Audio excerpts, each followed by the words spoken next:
Hello dear students, welcome back to ASMC Maths classes. Myself engineer Aniket Sood and in this session मैं last two questions cover करूंगा section 1 के of paper 1 of JEE Advanced 2022. Okay, and we have already discussed and I'll put the links of previous questions from 1 to 6 in this video description as well.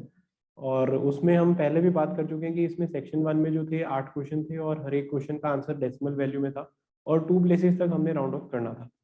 तो इस series में आज के जो इस section के लास्ट के 2 क्वेश्चंस देख रहे हैं, तो इसमें हमारे पास क्या आ रहा है, the number of 4 digits integers in the close interval 2022 to 4482 found by using the digits 0 2 3 4 6 7। First of all it is from the house of permutation and combination and yes, and ये क्वेश्चन एक enumeration मांग रहा है, हमें सारे values वो numbers को गिन के बताना है जो 2022 से 4482 तक है। और ध्यान इसमें बच्चों को ये रखना था कि 2022 भी इंक्लूड हो रहा है और 4482 भी इसमें क्या हो रहा है, इंक्लूड हो रहा है। अब सबसे पहली बात, 2022 इन नंबर से बन सकता है, 0 2 3 4 6 7 6 नंबर नहीं है तो यस 2022 तो बन सकता है, पर 4482 बन सकता है, आई थिंक वो नहीं बन पाएगा क्योंकि 4482 में 8 तो यहाँ पे अवेलेबल नहीं है। तो सबसे पहला हम जो यहाँ पे एनुमरेशन शुरू करेंगे वो 20 से शुरू करेंगे। 20 के बाद अगर हम देखें कि एक हमारे पास 2 भी आ रहा है तो उसके बाद 202 के बाद 2 भी आ सकता है, 3 4 6 7, तो 5 नंबर्स अवेलेबल है हमारे पास फोर्थ पोजीशन के लिए। तो यहाँ पे हमारे पास कितनी चॉइसेस अवेलेबल है, 5। तो यहाँ पे हमारे पास जो नंबर्स आए वो कितने आ जाएंगे, 5। सेकेंड एनुमरेशन जो हम करेंगे 20, उसके बाद 2 और मतलब 20 को तो देखो हमने यहाँ पे फिक्स कर दिया, वी कैन से हम इस तरीके से भी एनुमरेशन कर सकते हैं, अगर 20 यहाँ पे तो वो एक और एक वे में फिक्स हो गया। और नेक्स्ट हमारे पास 2 3 4 5 6 7 कुछ भी आ सकता है। तो यहाँ पे अगर 2 आ जाए 20 के बाद अगर 2 आ जाए, 2 वाला तो हम कर चुके हैं, तो 3 4 6 7, ठीक है जी। तो यहाँ पे हमारे पास 3 4 6 7 अगर कुछ भी आ जाए तो वो 4 चॉइसेस अवेलेबल हो गई, तो हम 4 वेज में इसको भर सकते हैं। एंड द नेक्स्ट इज हमारे पास यहाँ पे कोई भी बचे हुए 6 आ सकते हैं, तो ये कितना आ जाएगा 24। क्यों, क्योंकि हम ये नंबर जो है अब यहाँ पे 0 और 2 को तो आने नहीं दे रहे, ना 0 आएगा ना 2 आएगा। तो 203 वाले जो नंबर होंगे वो ऑब्वियसली 203 से स्टार्ट होने वाले 2022 से बड़े होंगे, और उससे बाद 4 6 7 से भी जो शुरू होंगे वो ऑब्वियसली 2022 से बड़े होंगे। तो नेक्स्ट एनुमरेशन जो हम इसमें कर सकते थे, तो वो अब हम 20 वाली आई थिंक हमारे पास सारी एनुमरेशन हो गई है। अब हम क्या कर सकते हैं, 2 के बाद इसी पोजीशन पे है ना, इस पोजीशन पे हम बस अब 0 को नहीं आने देंगे, उसके अलावा तो कुछ भी आ सकते हैं, जैसे 5 आ सकते हैं। तो नेक्स्ट इज हमारे पास 5 नंबर्स आ जाएंगे ना, तो 2 आ सकता है, 2 के बाद 2 आ सकते हैं, 3 4 6 7 सब आ सकता है, 5 आ गया। और अगर उसके बाद 2 के बाद 2 आ गया, 0 के एक्सेप्ट यो भी आ गया, उसके बाद तो 6 के 6 चॉइसेस अवेलेबल है, ठीक है ना जी। ये 6 के 6 नंबर हमारे पास आ सकते हैं। सो दिस इज 180 नंबर्स, इस तरीके से जो हम बना सकते हैं। And fourth enumeration in this way we can do is, अब हमने 2 से शुरू होने वाले सारे बना लिए। अब हमारे पास पहले में क्या आ सकता है, देखो ना, अब हमारे पास पहले में 0 आ सकता है ना 2 आ सकता है 3 आ सकते हैं, हाँ आ सकते हैं। तो 3 से शुरू होने वाले नंबर, इसमें 3 से शुरू होने वाले आ सकते हैं।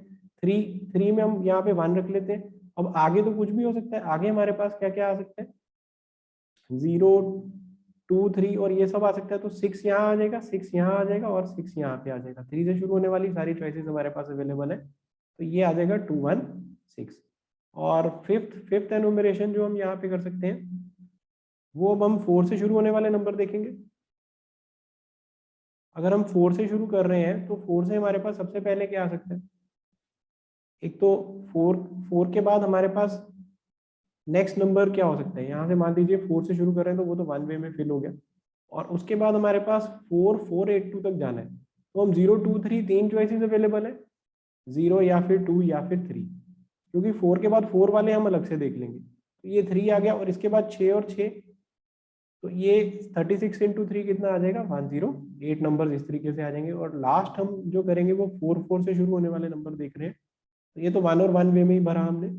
और इसके बाद 4 4 के बाद नेक्स्ट क्या आ सकता है, 8 2 तक जाना है। तो नेचुरली हम यहाँ पे कोई भी मतलब नंबर यहाँ पे लगा सकते हैं। 4 से शुरू होने वाले, मतलब इनमें से कोई भी नंबर अगर हम लगा लें, 4402 भी लगा लें तो भी वो इससे छोटा छोटा ही रह जाएगा। तो 6 और 6 ये कितना आ गया 36। बस अब हम इन सब का टोटल करना था अब हमें, तो वो हम इजीली टोटल कर सकते हैं। This is 29 and first of all let me write like this 216 108 180, then 36 plus 24 तो 60 होता है और वो 65 हो गया। So 8 and 6 is 14 and 5 is 19 and this is 10 plus 6 16, yeah, and this is 2 plus 3 is 5, तो 569 is the answer to this question. Okay, तो I hope आपको ये सारी एनुमरेशन क्लियर है। बस इस क्वेश्चन में एनुमरेशन ही बहुत ध्यान से करनी थी, जिस कारण से ये क्वेश्चन किसी बच्चे को शायद थोड़ा सा हार्ड लग सकता है, otherwise I will rate this question as easy to moderate. Okay, so let's go to the next question. Next question is, let triangle ABC be the triangle with AB equal to 1, AC equal to 3 and angle BAC is pi by 2. If a circle of radius r greater than 0 touches the side AB and AC and also touches internally the circumcircle of triangle ABC, then the value of r is. तो बच्चों ये जो question था ये circle geometry से आता है, +1 की सर्कल ज्योमेट्री है वैसे तो, और लेकिन हम इसको अगर कोऑर्डिनेट ज्योमेट्री से करें थोड़ा और आसान हो जाएगा। वैसे ये क्वेश्चन बहुत आसान था एक 10th का बच्चा भी कर सकता है इसे। इसमें हमें क्या बोला गया, let ABC be a triangle with AB equal to 1 and AC equal to 3। तो हम यहाँ पे अगर कोऑर्डिनेट ज्योमेट्री की थोड़ी सी मदद लें तो हमें AB 1 दिया हुआ है और AC 3 दिया हुआ है and angle BAC is 90 degree. अगर हम यहीं पे एक यूनिट इधर मान के चल लें किसी भी तरफ, इधर मान लीजिए लेट से यहाँ 1 यूनिट है और इधर हमारे पास 3 यूनिट है, तो angle BAC, so this is, यहाँ पे एंगल A होगा और ये B होगा और ये C होगा। सो वो इसकी बात कर रहे हैं, तो यहाँ पे B के कोऑर्डिनेट जो हमारे पास आ जाएंगे that will be 1 0 and C के जो आ जाएंगे दैट विल बी 0 3। तो mid point of the hypotenuse है ना is the centre of the circum circle, तो ये पता तो होगा ही आपको, तो ये सर्कम सर्कल बन जाएगा आपके पास। और सर्कम सर्कल थोड़ा सा और अच्छे से बना देते हैं,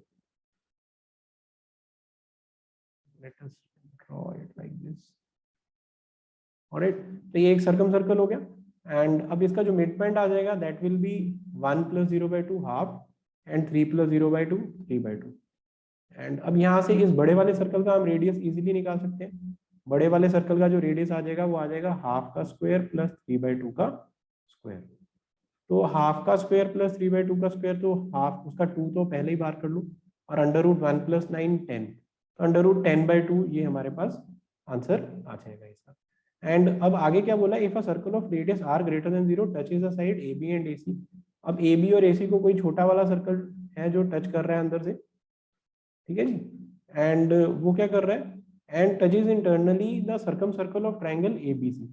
तो इस सर्कम सर्कल को भी वो टच कर रहा है, वो ABAC को भी टच करेगा और सर्कम सर्कल को भी टच करेगा, तो वो शायद एक छोटा सा सर्कल ऐसे अंदर बनाया जा सकता है। तो क्योंकि ये हम थोड़ा सा फ्री हैंड बनाएंगे तो ये उतना सुंदर शायद ना बने, but that will definitely give you an idea, this will give you an idea of the situation depicted over here. Okay, तो now then the value of r, तो उस सर्कल के रेडियस की हमें वैल्यू निकालनी थी। अब समझने वाला कंसेप्ट क्या रहेगा कि इंटरनल टचिंग वाला सर्कल वाला केस लग जाएगा। दो सर्कल्स अगर इंटरनली टच करते हैं तो उनके सेंटर्स के बीच का जो डिस्टेंस होता है, this is centre of bigger circle, this is centre of smaller circle, that is same as the difference of their radii. ये कंसेप्ट तो आपने +1 में सबने पढ़ा ही होता है, दिस इज बिगर रेडियस बड़ा R and this is smaller radius छोटा r। सो दूसरे का सेंटर जो बनेगा, क्योंकि वो AB और AC दोनों को टच कर रहा है, अब हम जानते हैं कि अगर कोई सर्कल दोनों कोऑर्डिनेट एक्सिस को टच कर रहा है, मान लीजिए जैसे वो छोटा सर्कल ये है वो दोनों कोऑर्डिनेट एक्सिस को टच कर रहा है और उसका रेडियस स्मॉल r है, तो उसकी दोनों से परपेंडिकुलर डिस्टेंस स्मॉल r होगी, तो उसके जो सेंटर के कोऑर्डिनेट आएंगे वो भी r, r आ जाएंगे।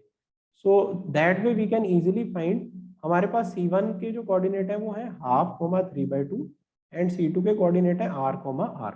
अब C1 C2 की लेंथ जो है वो बड़ा R माइनस छोटा r, बस ये कंसेप्ट लगाना था और क्वेश्चन क्या हो जाएगा खत्म।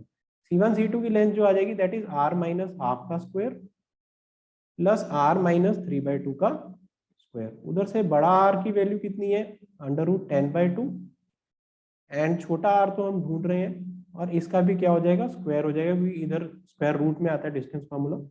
बस अब हमें इसे कैलकुलेट करना। This is now r square plus 1/4 minus r plus r square plus 9/4, और माइनस आ जाएगा ये 3r इक्वल टू उधर से कितना आ जाएगा 10/4, एंड आई थिंक ये 10/4 1/4 और 9/4 से कट जाएगा, और प्लस आर स्क्वायर एक और आया, वो भी एक आर स्क्वायर से कट गया, और माइनस यहाँ से आ जाएगा हमारे पास √10r। तो यहाँ से अब हम कैलकुलेशन इजीली ले जाएंगे। यहाँ से 3r माइनस आर बचा है -4r, और यहाँ से उधर हमारे पास आ रहा है -√10r। तो यहाँ से आ रहा है आर स्क्वायर इक्वल टू, इधर से लेफ्ट साइड से आर स्क्वायर, और माइनस जो हमें ये दिख रहा है -r और -3r उधर जाके 4r बन गया पॉजिटिव में, और -√10r। तो इनका r कॉमन ही ले लेते हैं हम, और ये बन जाएगा अब 4 -√10। एक r कैंसल आउट होके r की वैल्यू 0 दे देगा, जिसकी यहाँ पे कोई वैल्यू कोई मीनिंग नहीं रहेगा, और क्योंकि 0 रेडियस वाला सर्कल तो हो नहीं सकता, तो 4 -√10। अब √10 की वैल्यू कैसे निकाल सकते हैं हम, √10 को हम यहाँ पे ऐसे समझ सकते हैं 10.00 यानी कि 1000, और 31 का स्क्वायर 961, 9.61, 32 का स्क्वायर कितना होता है 1024। तो ये 9.61 से 39 यूनिट आगे, 1.24 से 24 यूनिट पीछे, यानी कि उसके मिड पॉइंट से थोड़ा आगे होगा। आपको क्योंकि IIT JEE में इतना समय तो होता नहीं है, तो आप थोड़ा सा आइडिया लगा सकते हैं, क्योंकि रेंज में आंसर यहाँ पे बच्चों के करेक्ट किए गए हैं, तो आप आइडिया लगा सकते थे कि ये अप्रोक्सीमेटली 3.2 यानी कि 32 के स्क्वायर से कितना छोटा होगा, कि मिड से थोड़ा सा 3.2 की तरफ होगा, क्योंकि उधर से गैप 39 का बताया मैंने और इधर से 24 का।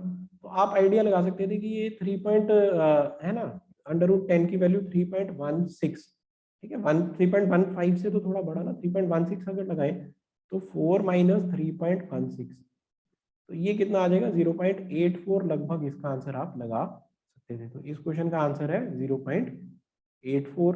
कुछ बच्चे 0. अगर 83 लगा रहे हैं या 85 लगा रहे हैं, तो उनका भी उन्होंने सही दिया, पर बेटर अप्रोक्सीमेशन यही थी। तो आई होप आपको ये दोनों आंसर भी आज अच्छे से समझ आए हैं।